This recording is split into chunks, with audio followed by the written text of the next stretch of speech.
Today we're going to take a walk through the property and check out all of the beautiful self-watering planters that we've been planting up throughout the winter and into the spring. We've been showcasing them on the videos, and it's finally warm enough here in West Michigan that we're able to get them outside so that you can walk and check them out for yourself.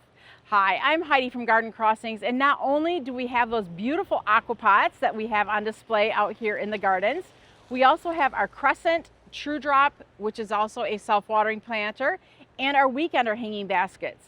So you can tell the theme of today are self-watering baskets, which are so nice because that way, if you're not able to get out and get your planters watered every day, this is a solution for you so that it gives you a few days in between watering.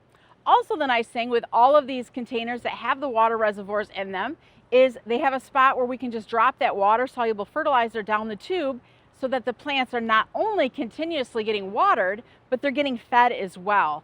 So not only is water important to keeping your plants looking fabulous all summer long, it's that fertilizer that really just puts that extra oomph into the plants and keeps them performing just as you would expect them to for the entire season. So let's go ahead, take a walk through the property and check out all of these beautiful planters. So we've been updating you on the AquaPots in the greenhouse as we planted them, and then a few weeks later giving you updates. And now they found their way out to the landscape. So here's the one with the Suncredible Saturn sunflowers. And in this, we also have the Supertunia Mini Vista Hot Pink, and you can see how they're hanging out there underneath the sunflowers. Also tucked in are a few of the Proven Winter begonias, which I anticipate are going to quickly be getting hid by the foliage of the sunflowers and the petunias. When we plant these plants, we kind of think about them as we know they're going to change. We know they're going to look different at different times in the season. So we're okay that sometimes certain plants are showing and other times they are absolutely buried and covered. This pot here I was excited about. It's got the Austin Pretty Limits oleander, and we did one of these up at the cottage last year and it just did so beautifully. It flowered all summer long. Tucked underneath of it, which we originally weren't going to do but decided to, we put some of the Supertunia Bordeaux and then also some sweet potato vine.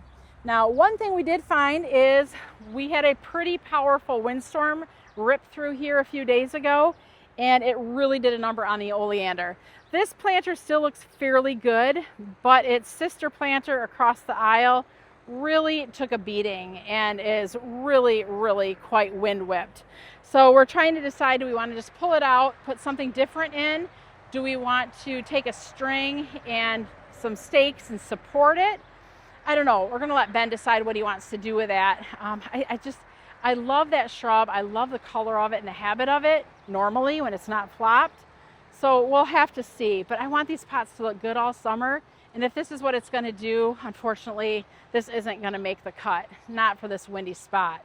You can even see in there the petunias got kind of beat up in the sweet potato vine. It was just, 1 second it was nice, the next second it got dark, and man, within minutes a storm was just racing in, and should have waited an extra day to bring them out, but you never know when weather's going to be there, so we might have to refigure what to do with those. We also did some of the Fairy Trail Bride hydrangea in containers this year. And the reason I did this is I want to figure out, what do they do? What do they do in Michigan? So we've got the Terenia, and we also have some of the ivy or vinca vine in it. You can see the Fairy Trail Bride is blooming.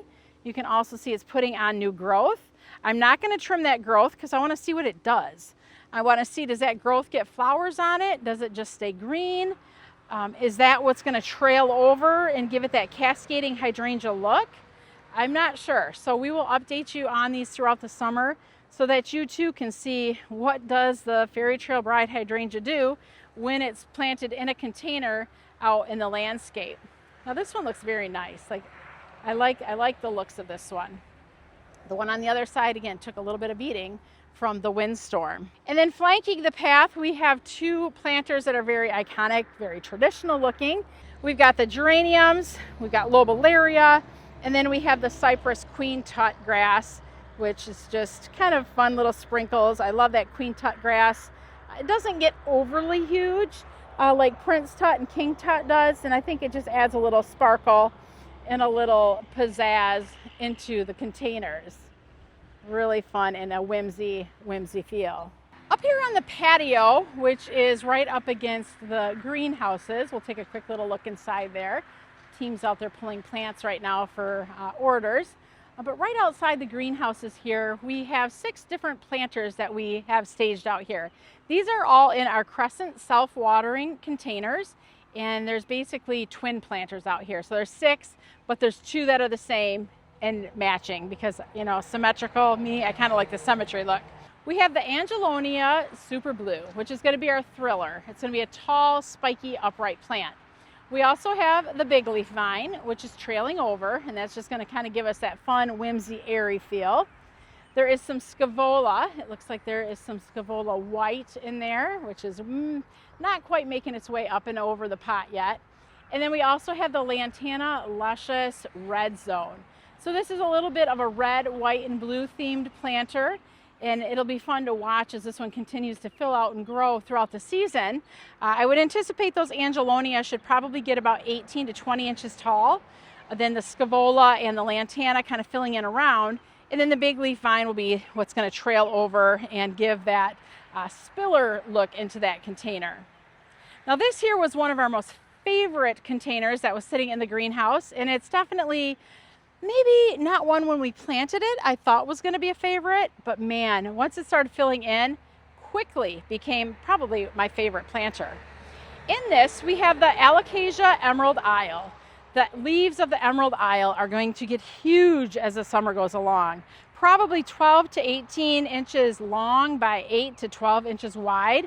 Literally, you could put a small child under that and it would create shade for them. We also have the Persian Shield, which is grown just for its foliage. Look how glossy and shimmery that is. It's got a lot of texture, it's got a lot of sheen, it's got a nice iridescent look to it, and just pairs beautifully with the green leaves of the Alocasia Emerald Isle. Now for color, we did the Solera Yellow Begonias. These are sun begonias, and I don't know, the green, the purple, and the yellow together looks amazing. And then for the trailer, we did the Medusa Sweet Potato Vine, which also has a lot of texture in it. So I don't know, what do you think about that planter? I think that is going to be just fabulous out here in the garden. And the last one is, these are our biggest planters. This one is going to be just a massive wow of color. In the center, we have the Pennisetum Vertigo Grass. So that vertigo grass could get anywhere from probably about at least 24 inches tall at the end of the summer. And as the season goes on, as it gets warmer, that's going to take on a near black appearance. We have planted with it the Supertunia Tierra Pink, which is a monster petunia. It's so aggressive. It's going to trail over just incredibly, probably going to hit the ground at some point in the season. And then we put a little splash of that chartreuse green in with the Lasmachia Creeping Jenny. So this planter by the end of the season, I anticipate will not even have the pot showing because it will be absolutely covered with the Supertunias. It's going to have just a little sprinkle there of the chartreuse, and it will have a nice tall thriller with the vertigo grass as the summer goes along. Along the front of the garden center, there are 6 AquaPots planted. The one at the furthest north side has the Supertunia Picasso in purple, which we haven't planted that in it's been a long time since we planted that. So I wanted to plant that one again because it's such a fun, funky looking Supertunia. We have the Angelonia Perfectly Pink. We have the Oenothera for the dark foliage, and then the Lasmachia Creeping Jenny for the chartreuse coloration. So this one will be fun to watch as it grows out as summer goes along. Heading over to the entrance of the garden center, we've got matching pots flanking either side of our pillars. And here we have, and I should say all of these have the palms in the center because we want to just give it kind of a tropical feel and something a little bit taller to start with. But then we did our own flair with the annuals. We have the Salvia Unplugged Blue. We've got gorgeous begonias.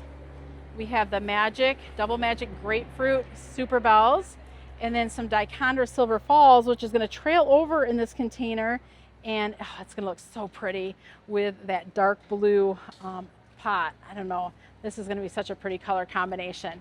One thing to point out is with the Magic Double Grapefruit, this color changes as the season goes on. So the hotter it gets, it's going to take on more yellowy shades. And in the cooler weather, it shows more of these corally pink shades. So it's a fun one to watch, the transition of the flower color depending on the heat and where we're at in the season. So the first one, we've got 4 chains that gets hooked into that, I guess it's a lag bolt there up at the top. Definitely a very strong supporting beam is up there because each one of these baskets weighs approximately 70 pounds or so. So once all 3 of them are hung up, that's about 210 pounds of plants, pots, and water. So definitely you need to have something very strong to be able to support and hold that weight. So under that first basket, there's a little loopy hook, a carabiner, that he's hooking the next set of chains on. Once he gets them all hooked, they'll slowly bring the pallet down and make sure they're all hooked on good. All right, lowering the pallet down to get it situated. Looking good. A lot of times people ask me, where they can buy these, how they can do this. So these are definitely a commercial grade hanging basket. You need to have a high-low or something similar to be able to hold the weight and get those baskets up there. We do sell the weekender hanging baskets in more of a homeowner size. It's about a 16 or so inch planter. They don't stack on top of each other, but they're more manageable for what size and weight most homes would be able to handle. Once they all get put up there, the plugs will have to get inserted into the bottom of these pots. Right now the plugs are not in them, so we will be putting the plugs in. That way it actually is a water reservoir that will hold the water and feed and water these plants for approximately 2 to 3 days. It does depend on where we're at in the season for how long we can go in between needing to get these refilled with water. When they do refill them, they're refilling them, as I mentioned, every 2 to 3 days, but they're putting fertilizer in them once a week, so that way the plants are continuously getting fed as well while they're hanging up here. Just like that is how the weekender baskets are hung up and now ready to put on their fantastic show of color. In our weekender trio this year, we did the same thing as we did last year. It worked so well, we wanted to just keep it going. So we have the Super Tunia Mini Vista White, we have the Super Tunia Tierra Pink, and then we have the new Shadow Storm Sweet Potato Vine. So that's new and different this year. But the Super Tunias we kept the same.